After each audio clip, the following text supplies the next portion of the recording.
ब्रह्मच्युत शंकर प्रभुतिभिर् देवैः सदा वन्दिता सा मां पातु सरस्वती भगवती विशेषजाड्यापा मूकं करोति वाचालं पङ्गुं लङ्घयते गिरिं यत्कृपात्मकं वन्दे परमानन्दमाधवा प्रभु थोर शेगाविता तू आहे अनन्यास रक्षी तुझे प्रिय आहे करुणा कराया विलासार्थ व्हावे महाराज माझे जवळी राहावे गुरु ब्रह्मा गुरु विष्णू गुरुदेव महेश्वरा गुरु साक्षात परब्रह्म तस्मै श्री गुरवे नमः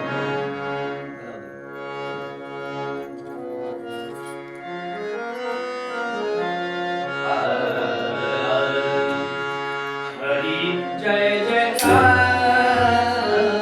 राम कृष्ण हरि जय जयकार राम कृष्ण हरि हरि जय जयकार राम कृष्ण हरि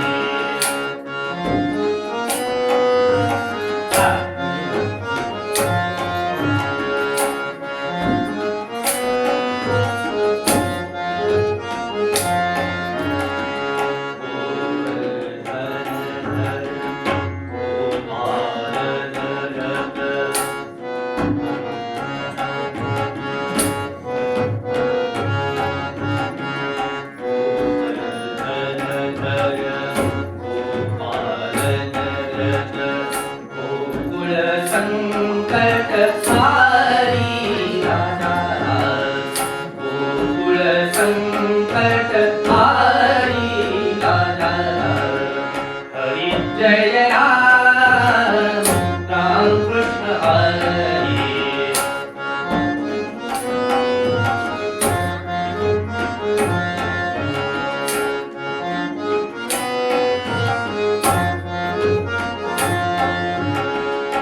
नवनीत सम नवनीत प्रिय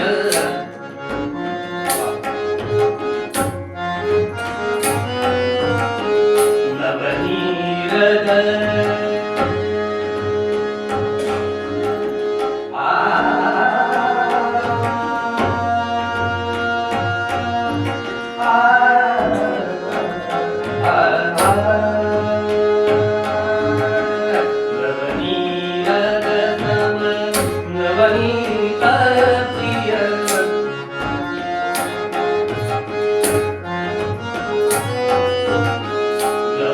विनोद बिहारी राजा नवल विनोद बिहारी राजा हरि जय राम राम कृष्ण हरि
संगम हारी राजा जन संगम हारी राजा हरि जय राम राम कृष्ण हरि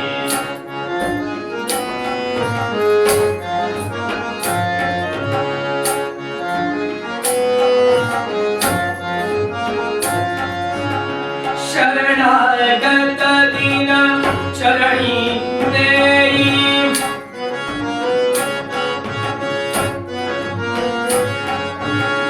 शरणागत दीन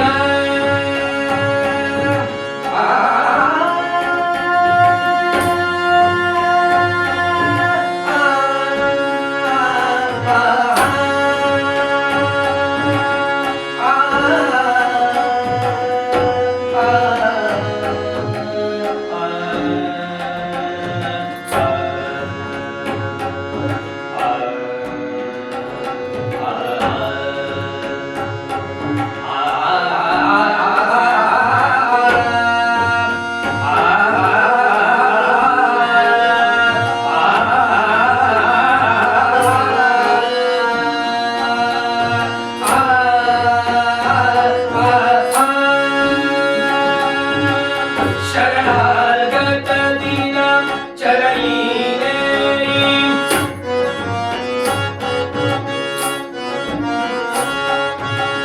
करुणा दृष्टी निहारी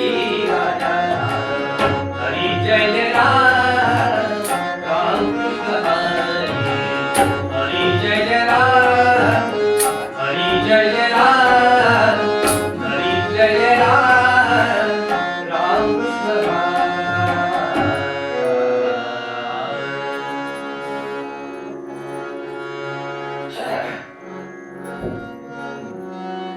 रंगून गेलो तुझ्याच नामी राम राम बोलता राम राम राम बोलता राम नामी तुझ्या जगता राम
दास तुझा नमितो चरणी दास तुझा नमितो चरणी राम राम बोलता राम राम राम बोलता राम नामी तुझा बोलता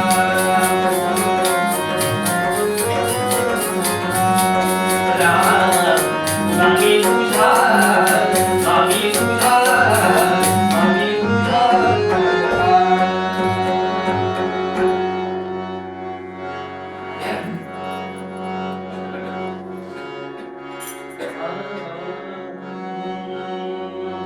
मंगलम मूर्ते विघ्नहरा विघ्ननाशना वाकरमणा मंगलम मूर्ते विघ्नहरा मंगलम मूर्ते विघ्नहरा विघ्ननाशना वाकरमणा मंगलम मूर्ते विघ्नहरा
साठविला घरी जिने हृदय मंदिरी साठविला घरी जिने हृदय मंदिरी साठविला घरी हृदय मंदिरी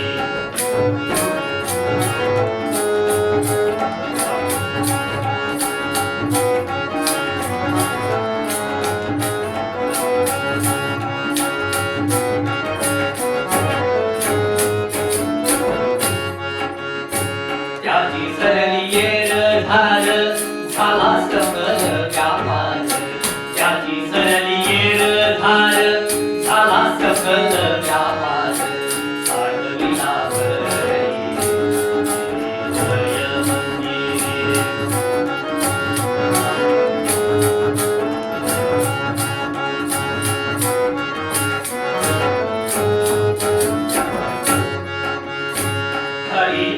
हरी आला मंडळीची भय चिंता हरी आला मंडळीची भय चिंता मंडळीची भय चिंता साठविला हरी हृदय मंदिरी साठविला हरी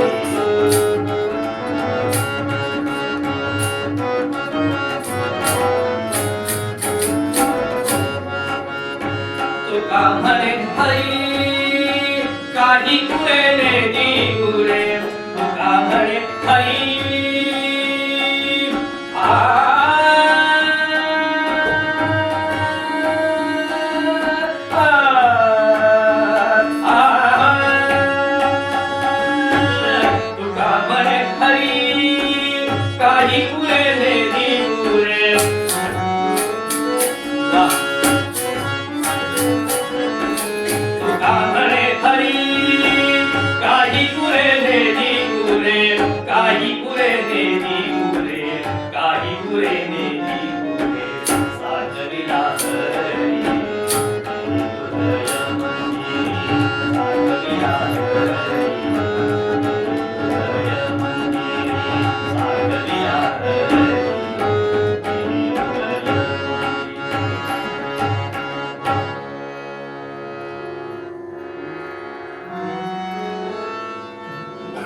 जगाच्या कल्याण सतत झटते त्रिभुवनी नमो त्यासा कांगे दैवत असे नारद मुनी आम्हाला शक्ती द्या बुद्धी द्या प्रभूचे गुणगान करण्या कृपा दृष्टी ठेवा कीर्तनिया रंग भरण्या देवर्षी नारद महाराज की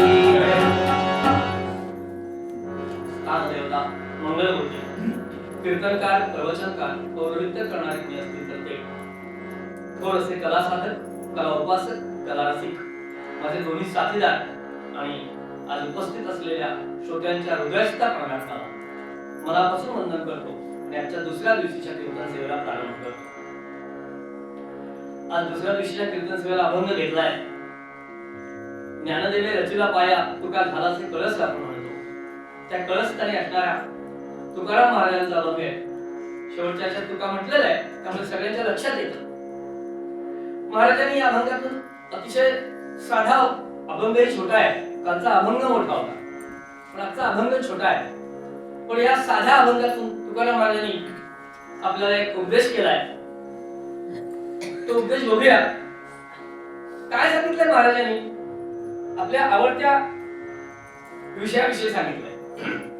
व्यापार झाला सफल व्यापार त्याची सरली येळ झाली.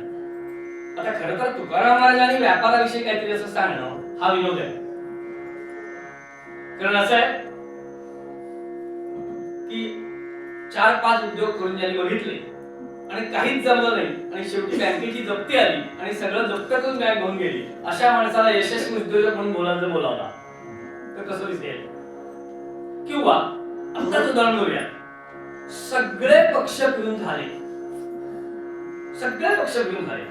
फक्त नोटा शिल्लक राहिल्या तर त्याच्यात प्रवेश करता येईल. आणि असा जर वक्ता तुम्ही एकनिष्ठता या विषयावर बोलावला तर काय उपयोग? किंवा 24 तास जो नशेमध्ये धूर असतो पूर्णपणे याला नशामुक्ती याच्यावर बोलावला. पण तसंच नाही का? ज्यांच्या घरी परंपरेने व्यापार होता उद्योग होता असे तुकाराम महाराज आणि यांच्या काळामध्ये तो व्यापार बंद पडला. नुसता बंद नाही पडला त्याचं दिवाळं निघालं. बरं दिवाळा निघाल्यानंतर ह्यांचं कसं बरं झालं तेव्हा दिवाळा निघाले ही वृत्ती. म्हणजे ज्याला कधीही व्यापार जमला नाही आपण म्हणतोय तो अशा यांनी महाराजांनी आम्हाला सांगायचं झाला सफल व्यापार. थोडं विनोदाचा विषय म्हणजे हा बरोबर की नाही? पण मग तरी महाराज असं का सांगतात? तर याचा अर्थ त्यांना सांगायचा तो व्यापार आणि तुमच्या आमच्या मनातला व्यापार याच्यामध्ये फरक आहे. त्यांना वेगळ्या व्यापाराविषयी सांगायचा आहे आणि आमच्या मनामध्ये व्यापार म्हणजे उद्योगधंदे आणि सगळं जे काही आमची परिस्थिती ज्याची सुधारते तोच आहे. महाराजांना त्याची गरज वाटतच नव्हती. कारण मुळात स्वतःचा व्यवसाय ते बुडवलाच. धनदौलतीच्या व्यापाराबद्दल ते बोलतच नाही. कारण मला सांगा महाराजांनी पाठवलेली धनदौलत सुद्धा सोनं मोती आम्हाला मृत्तिके समान असं म्हणून परत पाठवली. ते धन आणि दौलत या व्यापाराविषयी कधीच बोलणार नाही. पण तरी ते आम्हाला उपदेश करतायत झाला सफल व्यापार. त्यांना वेगळ्या व्यापाराने आम्हाला द्यायचा आणि तो व्यापार कुठचा आहे तो त्यांनी सांगून ठेवला झाला सफल व्यापार ज्याची सरली येर झाली.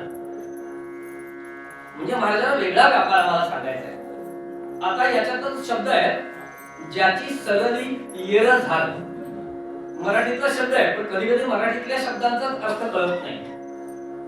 येर झाल्या शब्दाचा अर्थ असा आहे येर म्हणजे येणे आणि झाड म्हणजे जाणे. म्हणजे बघा जर तुमच्या घरी सलग 5-6 दिवस एखादा माणूस आला आणि गेला एका ठराविक वेळेला तर शेजारी विचारतात का रे तू तुझ्याकडे येरझाऱ्या का घालतोय? लक्षात दे शेजाऱ्याचं आपल्याला लक्ष असतं तो येरझार लक्षात दे. मग महाराजांना हे कुठे जोडायचं आहे? या येण्या जाण्याशी म्हणून जोडायचं नाहीये. तर महाराजांना कुठे जोडायचं आहे? पुनरपि जननम पुनरपि मरणम पुनरपि जननी जठरे शयनम. तुमचं जे जन्माला येणं आहे आणि मृत्यू पावणं आहे याच्याशी जोडायचं आहे. आणि ती येरझार तुमची थांबावी अशी महाराजांची इच्छा आहे. जन्माला येतो, मृत्यू होतो आणि आपण जातो, पुन्हा जन्माला येतो, पुन्हा मृत्यू होतो. मग हे थांबायला पाहिजे असं महाराजांचं म्हणणं आहे. मग हे कशाने थांबेल? तर मोक्ष मिळाला, मुक्ती मिळाली. आम्ही हिंदू धर्म पाळणारे आहोत सगळेजण, पण आम्ही हिंदू आहोत त्याचा आम्हाला अभिमान असं म्हणतो, पण आमच्या धर्माची जी काही महत्वाची अंग आहे त्याची किती जणांना माहिती आहे याची थोडी शंका आहे. आपल्या हिंदू धर्मामध्ये ज्या महत्वाच्या तत्व बांधलेली आहे त्याच्यातलं महत्वाची गोष्ट म्हणजे आपला धर्म पुनर्जन्म पाळतो. दुसरा मोक्ष, मोक्षाची संकल्पना आपल्या धर्मात आहे. महाराजांना ते सांगायचं आहे, हा मोक्ष तुमच्यापैकी प्रत्येकाला मिळाला पाहिजे, म्हणजे हे जे जन्माला येणं जाणं आहे ना ते थांबेल. अजून दोन महत्वाच्या गोष्टी आहेत त्या जाता जाता सांगून जातो. आपल्या धर्मामध्ये अनेकेश्वरवाद, अनेकेश्वरवाद म्हणजे वेगवेगळे देव, ते आपल्या धर्माचं आहे बरं. आणि नंतर दुसरं म्हणजे कर्म विपाक सिद्धांत. या चार गोष्टींवर आपला हिंदू धर्म आहे. कदाचित कर्म विपाक सिद्धांत म्हणजे काय हे कळलं नसेल तर थोडं स्पष्ट करतो आणि जातो. कारण शब्द एकदा टाकल्यानंतर समोरून जे काही रिएक्शन येते त्याच्यावरून कळतं, लक्षात आले. कर्म विपाक सिद्धांत 2 मिनिटात सांगतो आणि पुढे जातो. एक उदाहरण देतो, बघा समजतंय का. हे हिंदू धर्माची 4 तत्व आहेत, लक्षात घ्या. आणि त्याच्यातून सुटून बाहेर पडायचं महाराजांना सांगायचं आहे, तर तुमचा व्यापार सुरू होईल. कर्म विपाक सिद्धांत भाषा थोडी वेगळी आहे. 2 जन देखा, 2 जन दौड़ा, 2 जन पाया, 1 जन खाया, 2 जन देखा, 2 जन दौड़ा, 2 जन तोड़ा, 2 जन रोया. काही समजलं? नाही समजलं एवढं कळलं ना? मग आता ते स्पष्ट करतो. कर्म विपाक सिद्धांत म्हणजे काय, तर आपली केलेली कर्म पुन्हा आपल्याकडे येणं. आता हे स्पष्ट करतो. ते बोललो ना दो चांगला मे महिन्याचा सिद्धांत होता. वसंत सगळा खुलला होता आणि आंबे लगडले होते झाडाला आणि एक वाटसरू चालला होता आणि त्याच्या डोळ्यांनी पिकले आंबे बघितले. किती डोळ्यांनी बघितले? 2 जन देखा. पण जे डोळे बघतात त्या आंब्याच्या झाडापर्यंत जाता येतं का? नाहीये. 2 जन दौड़ा, तो 2 पायाने तिथपर्यंत गेला, पण पायाने आंबे काढता येत नाही. मग 2 जन तोड़ा, 2 हाताने तोडले, पण 2 हाताने ते खाता येत नाही. 1 जन खाया, एका तोंडाने खाल्ले. पण हे त्या आंब्याच्या झाडाच्या मालकाच्या 2 डोळ्यांनी बघितलं.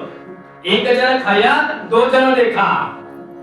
त्याच्या पण 2 डोळ्याने बघितलं. 2 जन दौड़ा, तो त्याच्या 2 पायाने चालत आला आणि मग 2 जन तोड़ा, याला मारलं आणि मारल्यामुळे 2 जन रोया. आंबे बघायची चूक कोणी केली होती? डोळ्याने केली. रडलं कोण? याला कर्म विपाक सिद्धांत म्हणतात. माझ्या लक्षात आलं, मी बोलून पुढे जाणार होतो. हे अजिबात सांगायचं माझ्या डोक्यात नव्हतं, पण माझ्या लक्षात आलं. थोडं जण जाते पुढे जाते. तर महाराजांना कुठे सोडायचं आपल्याला की पुनरपि जननम पुनरपि मरणम, इथून बाहेर पडायचं आहे. मोक्ष प्राप्ती तुम्हाला मिळाली पाहिजे अशी महाराजांची इच्छा आहे. आणि म्हणून त्याचं म्हणजे या व्यापारात, आपल्या व्यापारातली आपल्याला माहिती आहे. तुमच्या इथे परिस्थितीला 20 वर्षापूर्वीचा तुम्ही जर व्यापार बघितला तर ठीक आहे, पर्यटक यायला लागले, एका टेबलावर 2 गाड्या 2 कोणतरी बसला. 20 वर्षानंतर तिथे आज शटरचं दुकान समजा निर्माण झालं, बंगला बांधून झाला. हा आपल्या व्यापारातला यशस्वीपणा आहे. पण महाराजांना तो अपेक्षित नाहीये. त्याला यशस्वीपणा कुठे पाहिजे की तुमचं जन्म मृत्यू चुकलं पाहिजे. जन्म मृत्यूच्या फेऱ्यामध्ये तुम्ही जर अडकलाय मानव देह, 84 योनी फिरायला लागतात आपल्याला आणि मग पुन्हा जन्म मिळतो. 84 लक्ष योनी शोक करून टाका. जलजा 9 लक्षांश, 10 लक्षांश पक्षिणाम, कृमय रुद्र लक्षांश, विवसा लक्षांश गवादया, त्रिवसा लक्षांश स्थावरांश, चतुर्लक्षांश मानवा. हिशोब नंतर करा. गोवाचा पक्का आहे.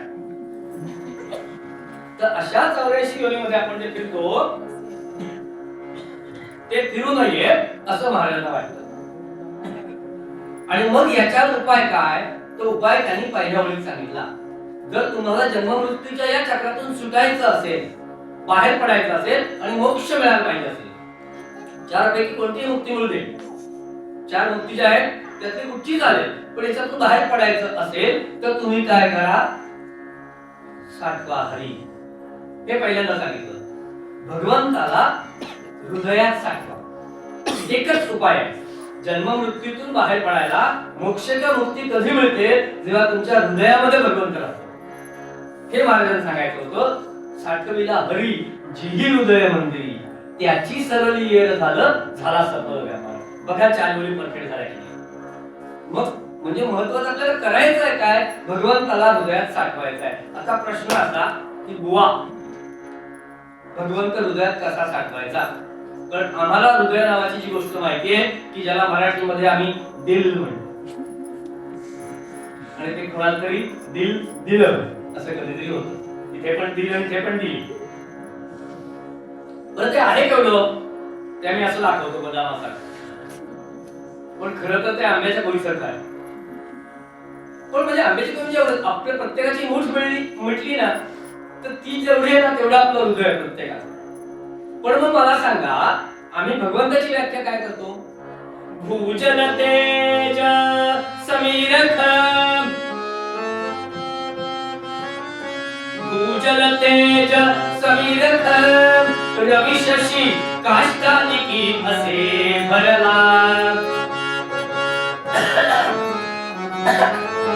स्थिरचर व्यापुन अवघे, स्थिरचर व्यापुनी अवघे, तो जगदात्मा दशांगुले उरला. राम राम राम राम राम सीतापते राम राम राम राम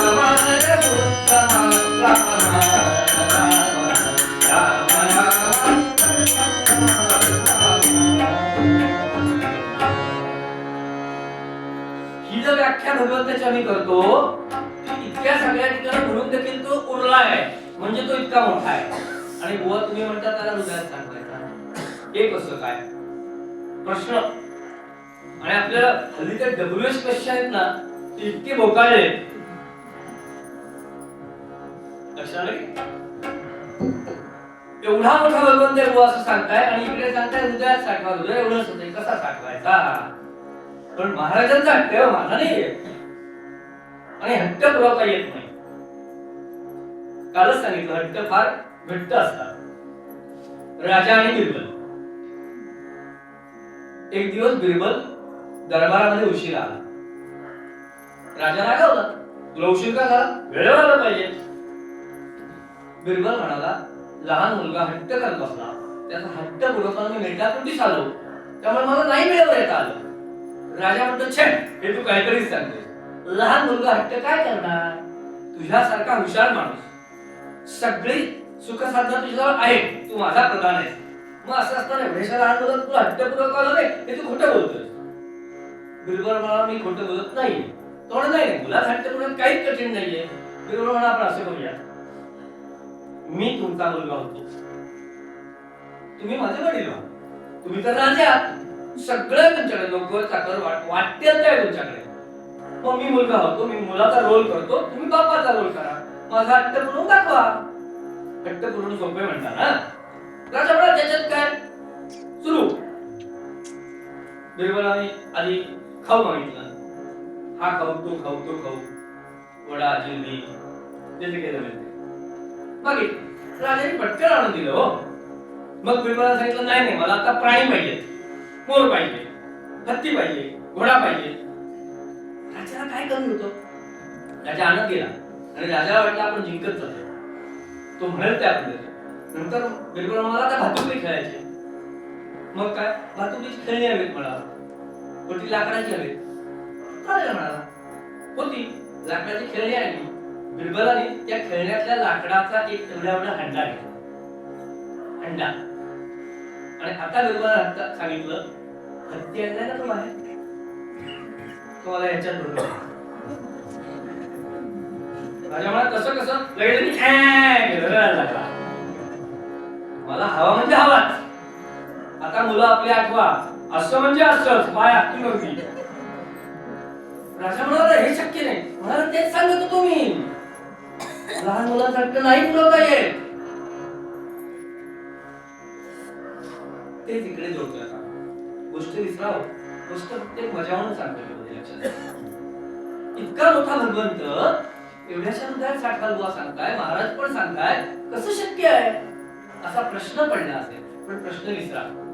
पण भगवंताचं मगाशी सांगितलेली जी मी आर्या म्हटली तो इतका मोठा आहे, पण त्याच्या बरोबर भगवंताची दुसरी गोष्ट, तो जसा आकाशा इतका मोठा आहे ना, अणुपेक्षा तो छोटा आहे. हे त्यातून रूप लक्षात घ्या ना. मुद्दा दुसरा, हत्तीच्या हृदयामध्ये जसा राहू शकतो तसाच भगवंत मुंगीच्या हृदयात पण राहतो. तो जसा मोठा आहे तसाच तो छोटा पण आहे. म्हणजे त्याला हृदयात साठवणं शक्य नाही म्हणून आम्ही साठवत नाही. हे कारण कॅन्सर. एक एक कारण मी तुमचं कॅन्सल करणार आहे आणि शेवटी पटवून देणार. भगवंताला हृदयात साठवता येते, त्याला साठवता येणार नाही हे चुकीचं आहे. पण मग कसं असतं, नाही बुवा पण जागाच कुठे आहे हृदयात? म्हणे का जागा नाही? नाही तुम्हीच कीर्तनात सांगता ना प्रत्येकाच्या हृदयात तो असतो. बुवाला पकडायला लोक तयार हो, मग तिथे तो असताना तो आता ठेवणार कुठे? आणि बघा ना, म्हणजे समजा हे भांड आहे, याच्यात आता पाणी आहे. जर याच्यातून दूध द्यायचं असेल तर पाणी पोतावं लागेल, मग याच्यात दूध. किंवा आपल्याकडे पूर्वी आता येत नाही, हल्लीच्या मुलांना माहिती नसेल, दुपाटणं नावाची एक गोष्ट असायची. दुपाटणं दोन्ही बाजूने तेल तूप, पण एका वेळी एकच, बरोबर ना? मग तसं होतं नाही. आता कसा साठवायचा? तो आहेच ना तिथे.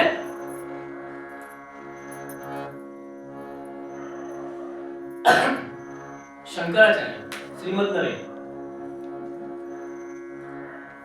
ये समर्थ गडावर होते आणि त्यांनी कीर्ती ऐकली होती समर्थांची, आणि म्हणून समर्थांची परीक्षा बघायचं ठरवलं. आणि त्या शंकराचार्याने आपल्याकडचा एक माणूस ज्याचं नाव होतं तातू भट, याला एक वाटी घेऊन समर्थांकडे पाठवलं आणि निरोप पाठवला, समर्थांना सांग याच्यात मला ब्रह्मभक्त हवंय. तातू भट आला. गडावर आल्यानंतर पहिल्या दिवशी त्याची राहायची व्यवस्था समर्थांनी नीट केली आणि दुसऱ्या दिवशी विचारलं काय येण्याचं प्रयोजन केलं. तर तातू भटांनी सांगितलं, माझ्या गुरुजींनी ही वाटी दिली, तिच्यातून काढली अशी वाटी, ही वाटी दिली आणि याच्यात तुमच्याकडनं ब्रह्म भरून मागितलंय. समर्थ होते म्हणजे लक्षात आलं मागणारा माणूस ज्ञानी असेल. त्याचं मी असं काय बरं म्हणाले देताय ना? नाही म्हणाले दिलं असतं म्हणून. पण झालंय काय, तुम्हाला ती त्यांनी वाटी दिली, काही काही दिली असेल कदाचित, त्या वाटीत त्यांनी आधी ब्रह्म भरून दिलंय. ते रिकामं करून आणायचं तुम्ही विसरले का? म्हणजे असं काय? त्याच्यावर पण येताना मी ती वाटी खिशात टाकली होती, कुठे ठेवली होती, कशी त्याचा सांडलं असेल. समजणार नाही, तुमच्या सद्गुरूची तुमच्यावर खूप कृपा आहे, त्यामुळे त्यातलं ब्रह्म जरा सुद्धा सांडलेलं नाही, ते जशांत तसं आहे.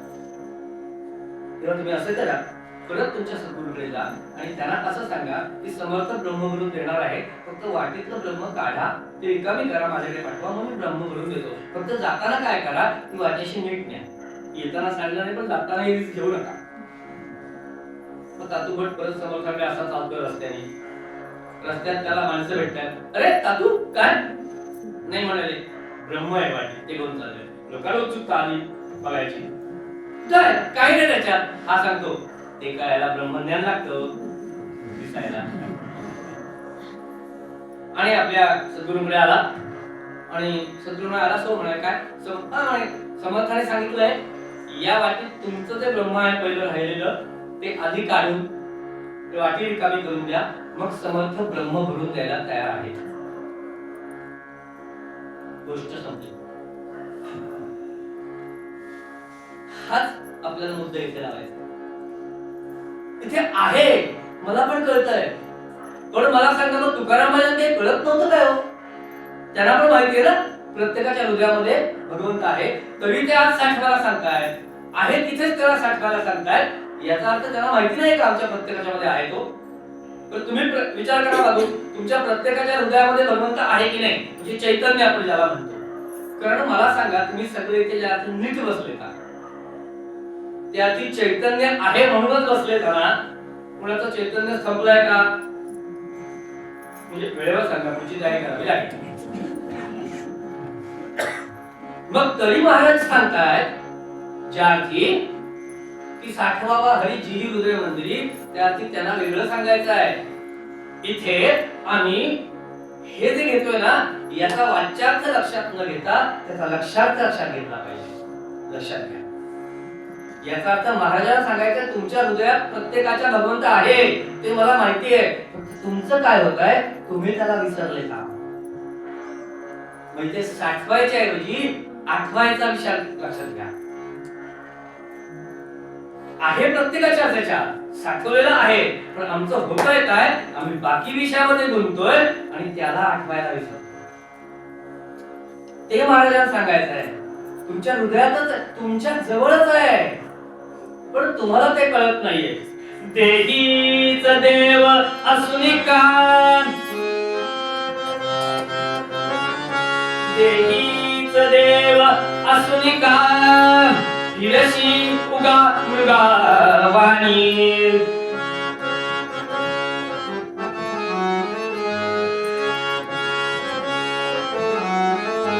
नाभीत गंध असुनी, नाभीत गंध असुनी, कस्तुरी मृग फिरे जसा रानो राणी.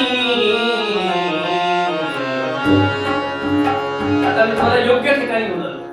त्या कस्तुरी मृगाची जी अवस्था आहे ना, गंध येत असतो सगळीकडून आणि तो रानोमाळ शोधत फिरत असतो. कुठे येतो, कुठे येतोय, कुठे येतोय. वास्तविक तो असतो त्याच्या नावी. नेमकं आमचं ते भगवंत आपल्या जवळच आहे, आपल्या हृदयातच आहे, पण आपल्याला कळत नाहीये. आम्ही देवळात, एखाद्या तीर्थक्षेत्राच्या ठिकाणी, एखाद्या मठामध्ये जाऊन भगवंताला शोधतोय. तिथे नाही असं नाही, हे लक्षात घ्या. तिथे तो आहेच मूर्ती रूपा, पण आधी तो तुमच्या आत आहे ना, त्याला का विसरताय? इथे महाराजांनी आपल्याला जागं केलंय की भगवंताला शोधायला कुठे जाऊ नका, तो तुमच्या हृदयामध्ये आहे. तुम्हाला एकच काम करायचं आहे, त्याचं स्मरण करायचं आहे, त्याला आठवायचं आहे. आणि तो कशाने आठवला जातो? त्याच्याच नामाने आठवला जातो. लक्षात घ्या. फक्त आम्ही जे काही डोळे बांधून राहिलोय ना, त्यामुळे आमच्या हृदयातला भगवंत आम्हाला कळतच नाहीये. एक अतिशय कोट्याधीश माणूस होता, पण तितकाच कंजूस होता. किती कंजूस होता? प्र के अत्रेंचं कवडी चुंबक नावाचं नाटक जर कोणी बघितलं असेल, तो पण अतिशय कोट्याधीश, पण अगदी ठिगळं लावलेला असेल, इतका कंजूस. ज्यांनी ते बघितलं असेल त्याच्यासाठी दुसरा ऑप्शन, हिंदीमध्ये एक पिक्चर होता फार पूर्वी, त्याच्यामध्ये देवांसमोर अमरीश पुरी, अमरीश पुरी बसलेला दाखवलाय. आणि काय करतोय तो माहितीये का? सकाळी देवपूजा करतोय. देवपूजा कशी करतोय बघा. उदबत्ती पेटवली, इकडे आणून दिसवली. होतंय काय, त्या पिक्चर मधला नायक आहे तो मागे येतो आणि त्याच क्षणाला तो असं करतोय, त्या क्षणाला अमरीश पुरीला हाक मारतोय. आणि हाक मारल्यानंतर चटकन आपलं मागे लक्ष जातं ना, पुढे हाक मारली म्हणून त्याचं लक्ष असं मागे गेलं अमरीश पुरीचं. आणि त्याच्या एका सेकंदाच्या लक्षात आलं की माझी उत्पत्ती इथे जाऊन जी विझाली होती आज, ती विझली नाही. म्हणून त्याच्या तोंडात वाक्य आहे, ज्यादा जल गई. मला कंजूसपणा सांगायचा, म्हणजे काही सेकंद जास्त जळली ना, एक दिवस आता कमी पुरेल, इतका कंजूस माणूस होता. आणि त्यांनी काय केलं, म्हणून आपल्याकडचं सगळं धन, भरपूर धन होतं लक्षात घ्या, ते एकत्र केलं, एका पेटीत भरलं. तिजोरीत, म्हणजे त्या काळी बँका वगैरे नव्हत्या, काय लॉकर नव्हते, त्यामुळे पेटीत भरलं. आणि ती पेटी कुणी नव्हतं घरात त्यावेळेला, माझघरामध्ये एक कपाट होतं असं, त्या कपाटात एक चोर कप्पा केला आणि त्याच्यातून गोळ्या करून माझघरात तिथे खाली ठेवली पेटी. कोणाला कळणार नाही याची काळजी. पण काय आहे, काल सांगितलं तसं हे सांगितलं नाही कुणाला. वेळ झाल्यानंतर त्याचं एक दिवस अचानक झोपेत रिचार्ज संपलं. आपलं कसं संपतं? हार्ट फेल, मेला. बरं, बायकोचं प्रेम इतकं होतं, नवरा असा अचानक गेला म्हणून ती पण गेली. 8 वर्षाचा मुलगा होता. नातेवाईक वगैरे आले, जे घरात होतो ते सगळं ओरबाडून नेलं आणि कोणत्या दिशाच्या मुलाच्या हातामध्ये भीक मागायची वेळ येते. मग गावामध्ये रोज भीक मागायचं दुपारच्या वेळेला. आणि पोटाला भूक लागली की भिकेशिवाय काही पर्याय नाही. 8 वर्षाचा मुलगा काय कमावणार? आणि गावात जे कोणी भाकरी तुकडा टाकतील, शिळा असू दे, कसाही असू दे, तो आणायचा, माझघरामध्ये बसायचा आणि ती शिळी भाकरीचे, भीक मागून आलेल्या भाकरीचे तुकडे मोडायचा. पण तो बसला होता कशावर? खाली प्रचंड मोठे तिथे धन होतं, ते त्याच होतं. त्या धनाच्या राशीवर बसून भीक मागितलेले तुकडे मोडत बसला होता. गोष्ट समजली. मला तेच सांगायचं, बहुमोल असा भगवंत आमच्या हृदयामध्ये बसलाय, पण त्याला आठवायचं, त्याचं स्मरण करायचं सोडून आम्ही स्पर्श रूप रसगंध या विषयांद्रियांकडे वळतोय, विषयांकडे आमची धाव होतीये, आम्ही बहिर्मुख झालोय. आणि त्यामुळे सच्चित स्वरूप असणारा आनंद आमच्या हृदयात आहे, तो आम्हाला कळत नाहीये. आणि म्हणून महाराजांना सांगायचंय, साठविला हरी जिही हृदय मंदिरी. तुमच्या हृदय मंदिरात भगवंत आहे हो, पण तुम्ही त्याच्याकडे पाठ करून दुसऱ्या दिशेने धावताय. शब्द स्पर्श रूप रस गंध याच्यात आम्ही अडकतो. खरं तर हे कोणी तयार केलं? बघा, शब्दामुळे आम्ही भुलतो.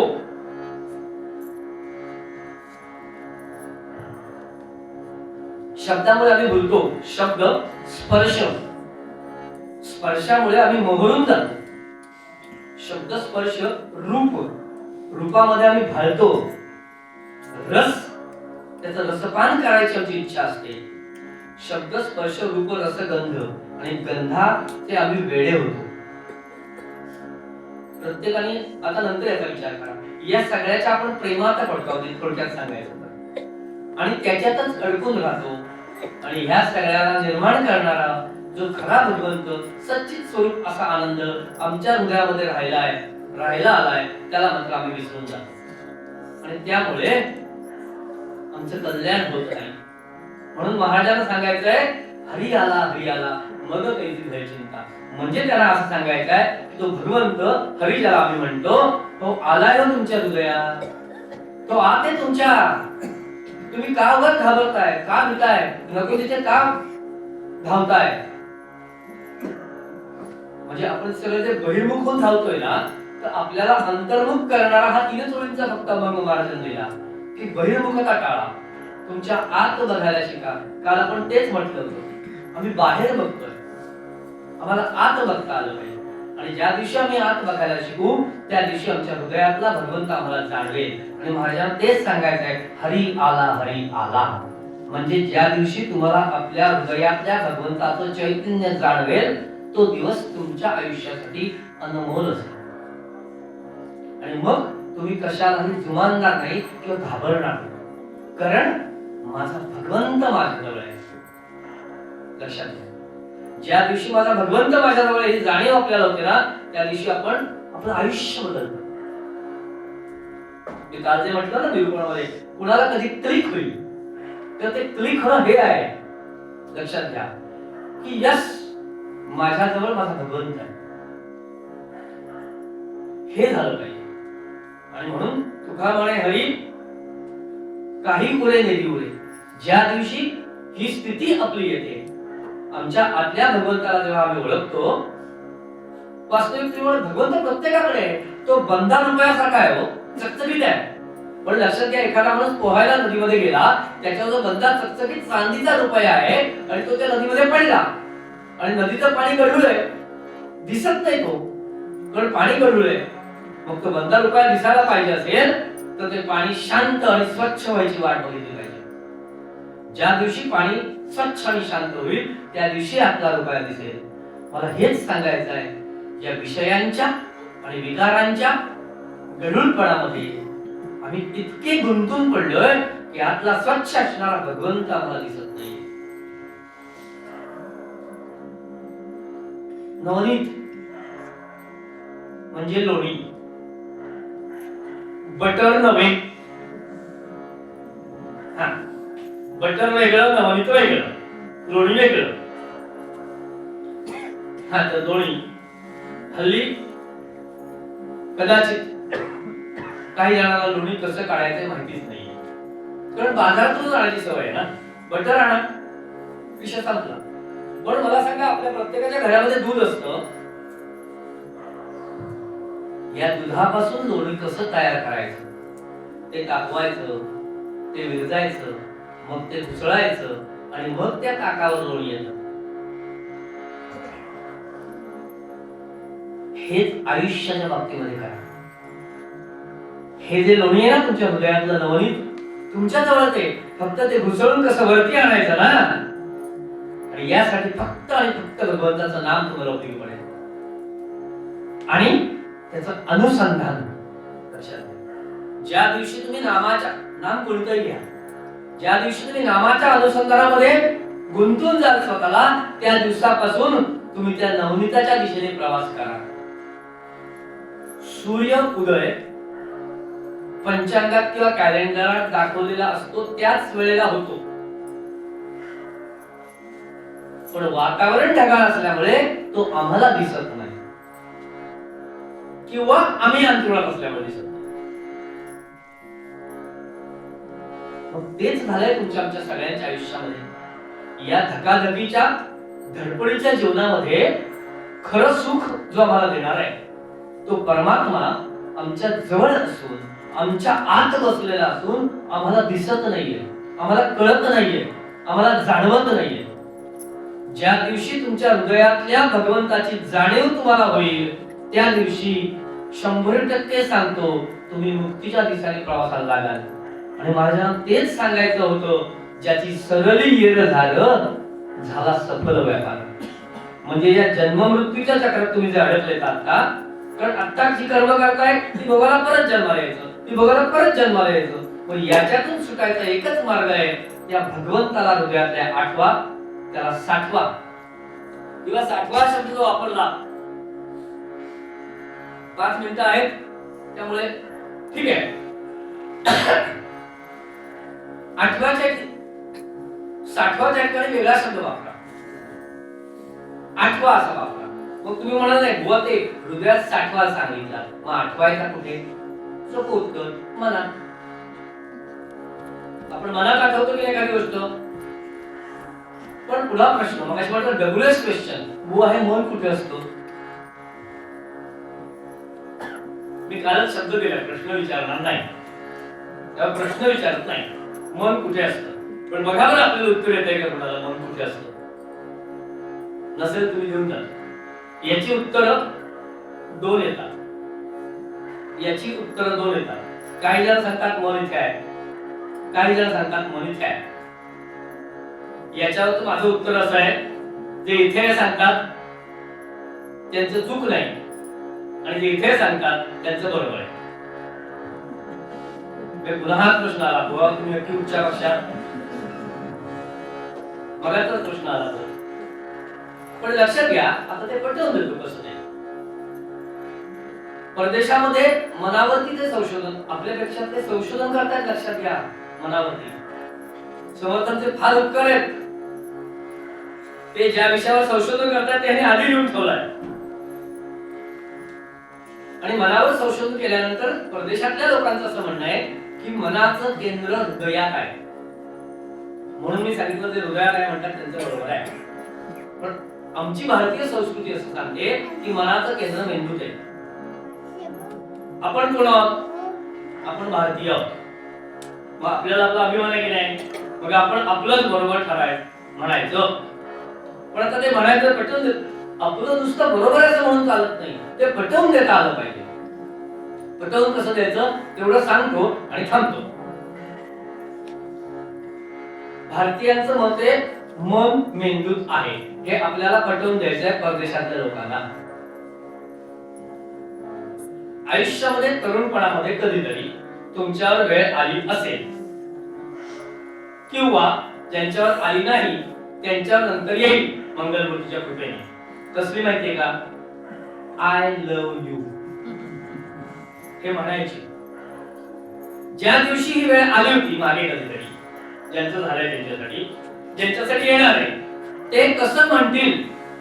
ते असं म्हणतील का आय लव्ह यू? नाही. ते कसं म्हणतील? ते असं म्हणतील का आय लव्ह यू? ते असं म्हणतील आय लव्ह यू. लक्षात आलं की नाही? म्हणजे हृदयात आहे, मग आपल्याला भगवंताचं तेच स्थान आहे. मग जसं मन आहे ना, तिथेच तो पण आहे. हो, लक्षात आलं की नाही? मग तिथल्या भगवंताला आठवा. मनात आठवली तरी चालेल, नाही त्या चक्रात अडकू नका. मन कुठे आहे? ते पण तिथेच आहे. सगळं इथे आहे आणि तिथेच तो पण आहे. आपला विषय आहे त्याला साठवा. साठवायची गरजच नाहीये, म्हणून त्याचा अर्थ घ्यायचा, त्याला आठवा. आणि आठवा म्हणजे त्याचं नाव घ्या. निरूपणामध्ये कायम हेच सांगितलं, बुवा कुठचाही असू दे, भगवंताच्या नामाची कास धरा, त्याचं अनुसंधान निर्माण करा, तर तुम्ही त्याच्यापर्यंत पोचाल. आणि त्याच्यापर्यंत पोचाल याचाच अर्थ त्याची सरली येर झाला सफल व्यापार.